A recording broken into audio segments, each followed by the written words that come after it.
Miss Augusta Hawkins is who Mr. Elton is to marry.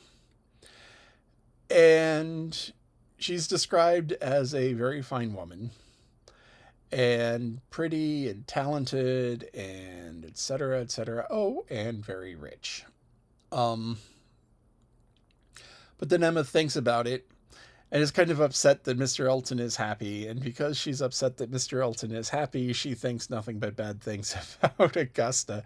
It's like, oh, she can't be that pretty. She can't be that talented. Oh, well, yeah, I guess she has money. And so Emma just turns on these people because, it's like, oh, my friend Harriet, my friend Harriet was wronged.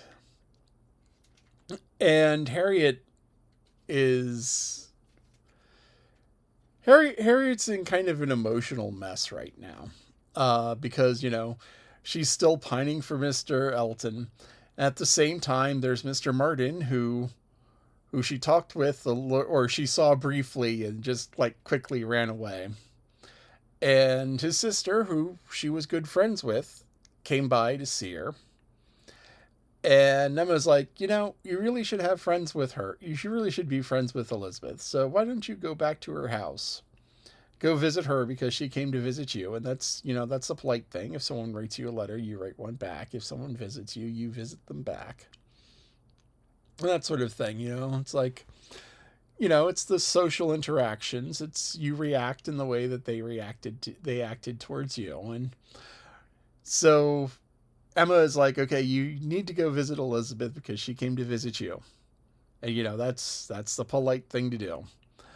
But she's trying to connive it in such a way that it's going to be limited.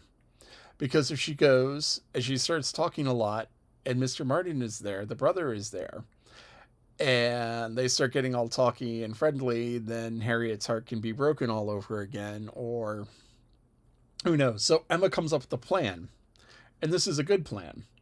So Emma's going to take Harriet in the carriage, and she's going to take Harriet in the carriage, drop Harriet off, and say, I got to run some errands. I'll be back in an hour. So that while the whole thing is within walking distance, because Harriet is going to be expected to ride back with Emma, this kind of sets a timeline on things. So this is a very common ruse. A lot of times in modern days, you have someone scheduled to call you. It's like, oh no, I have to go handle this phone call. What? My house is on fire? Sorry, gotta cut this date short. So this is Emma planning ahead the whole thing. And oh, that was one of the things that was mentioned about Augusta being rich.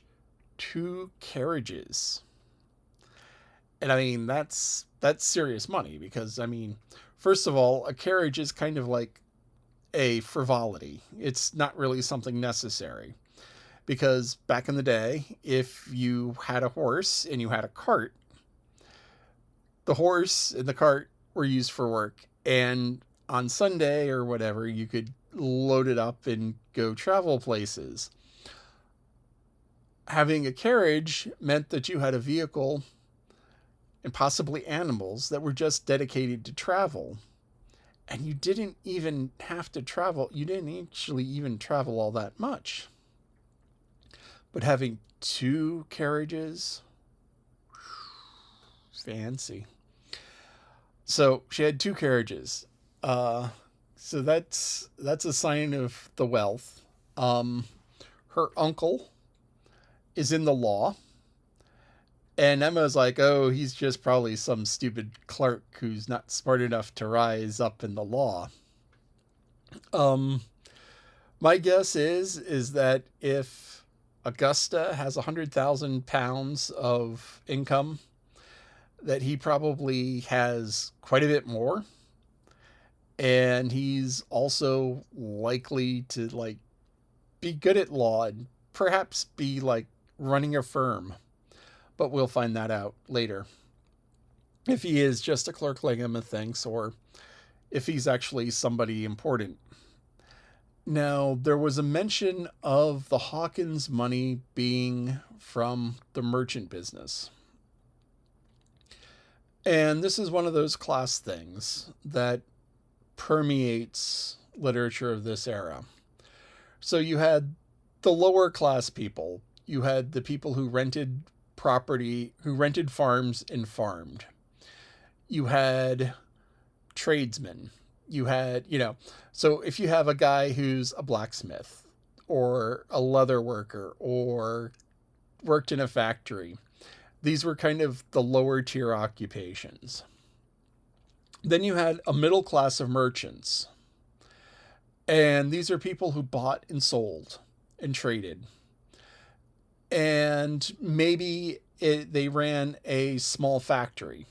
So if I had a small factory and I hire people to make leather goods, so I have a leather goods factory and I buy from the tanners and I have people working under me. I have 50 people working under me making saddles and buggy whips and whatever.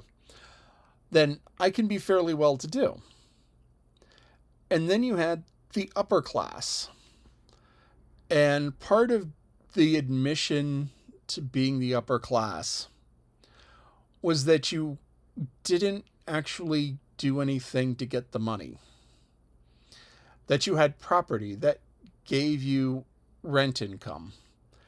Or you had interests in things, businesses, where you didn't actually do anything to get the money. Like, you maybe had like a business that had managers, or you co-owned a business with somebody, or you lent out the money to people. And this formed the upper class.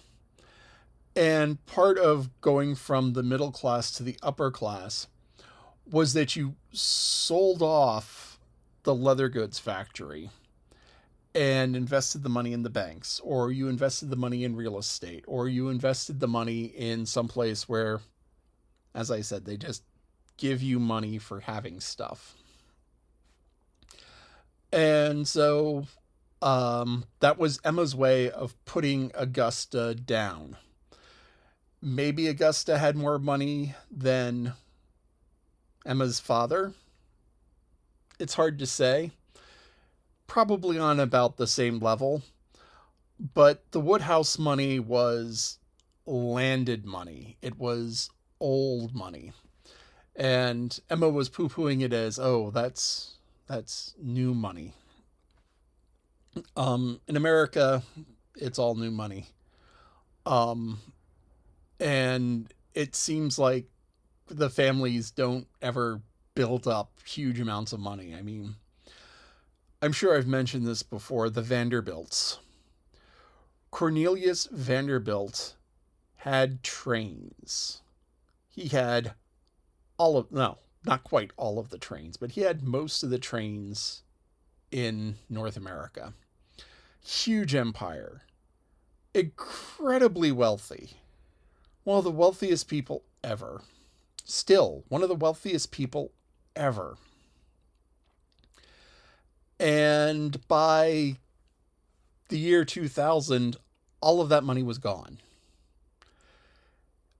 His children, his grandchildren squandered it.